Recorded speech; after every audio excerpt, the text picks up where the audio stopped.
Hi all. Welcome to my channel. I found out that it is not easy to get 15 subscribers in few days, so I am posting remaining chapters without worrying about subscribers. A few days passed, and Ming, now knowing that Ling's death doesn't involve Fui, felt relieved as he no longer had any reason to hate Foa. He was curious about Noah's real name, so one evening, after dinner, he asked Noah's name. Noah first apologized for pretending to be his twin sister, Foa, and told his name. Ming hugged Noah, expressing how happy he was that Noah had come instead of Foa. Both were embarrassed and didn't sleep much that night. The next morning, as General K was on his way to the palace, he accidentally bumped into Noah. He was surprised to see him and learned from a friend that Noah was actually the concubine of Prince Ming. K was confused, as the woman staying at his house, who he thought was Foa, was not the same person. He decided he needed to investigate further. Days passed, and Noah and Ming's relationship remained the same, with both hesitant to open up. The emperor decided to give one of his minister's daughters to crown Prince Ming as a new consort, hoping it would strengthen his position.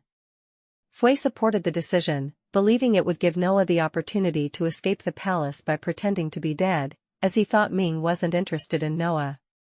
K after few days of observing Foa realizing that she was in love with him but she was not like the Foa he encountered, however, her behavior and speech sometimes reminded him of his childhood friend, Noah. Meanwhile, in the imperial palace, Ming had ordered special dishes for Noah, but Noah felt nauseous after smelling the food. He rushed outside to vomit, and Ming, concerned, helped him back to bed. Despite Ming wanting to call the physician, Noah insisted it wasn't serious and just needed some rest.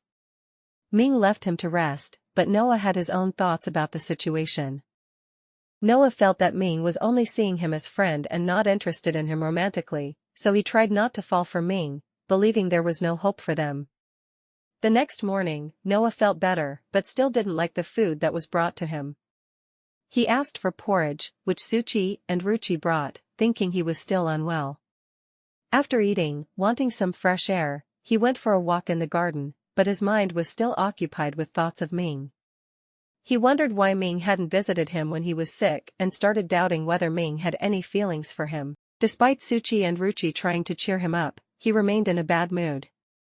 Meanwhile, Ming, eager to check on Noah, was about to visit him but received a message from the emperor to meet him urgently. Ming sent food for Noah and went to meet the emperor. However, Noah didn't know about Ming's gesture, and Ming's good intentions went unnoticed. K, wanting to meet Noah, went to Fui's house but couldn't find him. Fui explained that Noah was busy with important tasks, which raised more questions for Quebec. He realized he didn't know much about Noah's sister and was determined to find out the truth. When Kay headed to his guest house and overheard Foa crying through the window, and how her love for him is unappreciated. She revealed how she had been by his side all along as Noah, but he hadn't noticed her feelings. Kay realized that he had been blind to Foa's love and felt guilty for pursuing the wrong person. That evening, Noah had light dinner and went to bed early, thinking that he shouldn't expect too much from Ming. However, Ming, after finishing his tasks, came to check on Noah but found him asleep. He didn't want to disturb him so went to his own room. The next morning, Ming visited Noah and asked how he was feeling. After breakfast, he went to meet Emperor. At the imperial court, Ming was shocked as the emperor had ordered him to take one of the minister's daughters as his concubine. Ming wasn't sure how to respond, as he wasn't certain about his feelings for Noah. He asked the emperor for time to consider it, and the emperor reluctantly agreed. At Kay's guest house, Foa decided to leave, realizing that despite her efforts, Kay didn't love her. She also felt guilty about her actions towards Noah and planned to ask for his forgiveness. Before leaving, she wanted to say goodbye to Quebec. When Kay saw her packing, he realized he had fallen in love with her and didn't want her to go. He confessed his love, and Foa, overwhelmed with emotion, accepted his feelings. Meanwhile, Noah was feeling down, thinking that Ming had lost interest in him and might have found new friends. He was unsure of his feelings, too, and when his father, Fui, visited, he was happy to see him. Fui told him about the emperor's order for Ming to take a new concubine, which would provide Noah with a chance to leave the palace. Although Noah knew this could be a good opportunity, he was unsure about how he felt and became ill with worry. Ming later found Noah fainting and carried him to bed, asking his servants to take care of him. That evening, Ming sent food to Noah's room, but Noah's doubts about Ming grew stronger. Next day, Foa told Kay everything she had done and asked for his help in getting Noah out of the palace. Kay agreed, and the plan was set. Noah, feeling it might be his last chance to see Ming, prepared lunch for him personally.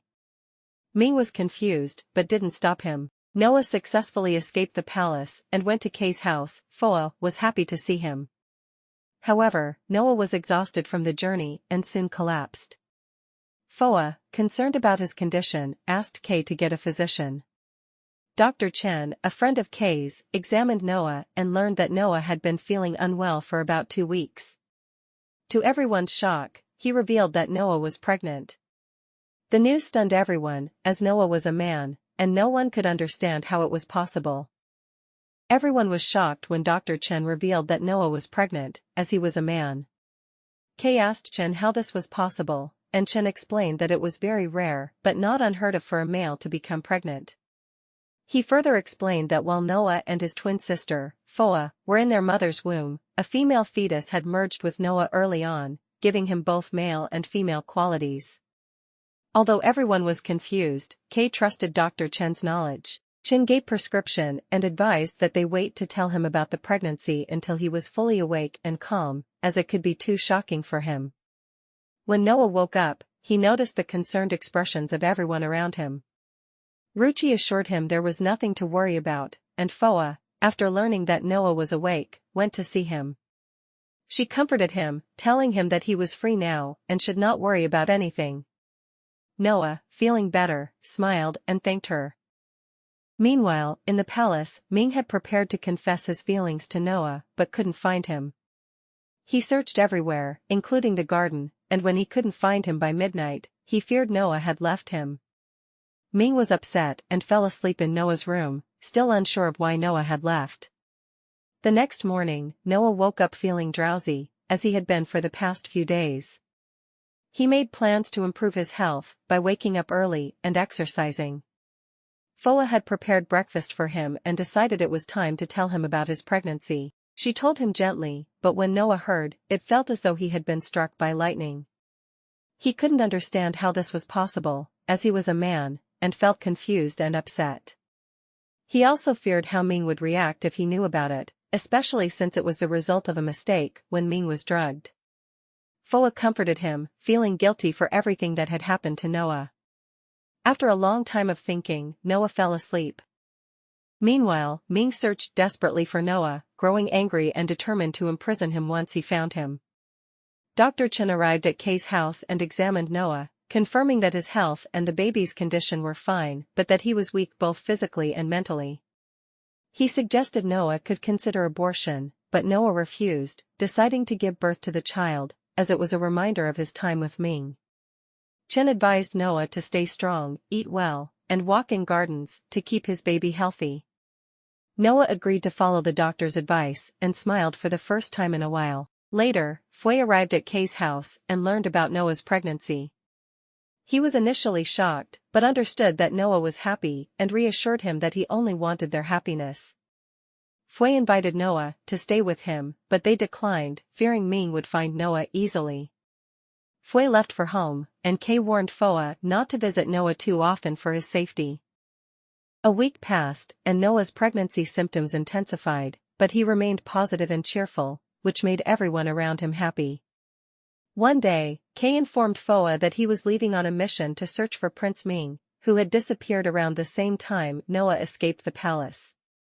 Kay asked Foa not to tell Noah about Ming, as they thought it might upset him, and left for his task. Noah, despite being happy in his new life, still has lingering feelings for Ming and wonders if he will ever search for him. Kay returns from his mission and informs Foa that Ming is in bad shape, and it seems like he's desperately searching for someone. However, Foa suggests that they let Noah be happy for now and avoid bringing up Ming, so they decide to keep this information from Noah.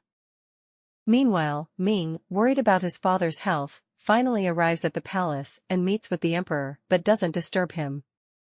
Ming feels lost without Noah and wants to spend the night alone, but Noah, with help from his friends, sneaks into the palace in disguise, using a secret path Ming once showed him. There, he finds Ming alone and drunk, and they share an intimate encounter.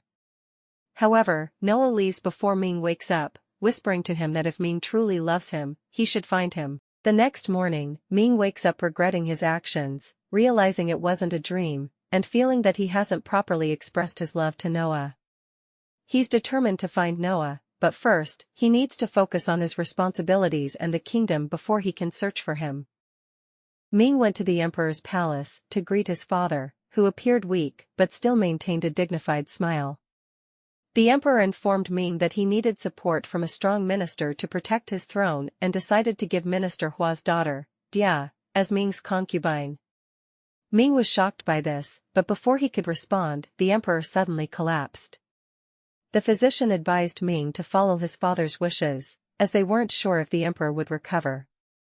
Ming then went to meet some ministers, discovering that some were scheming to take control of the empire. He realized he couldn't leave the palace and needed to act fast, so he planned to gather support from loyal ministers, starting with Minister Fui.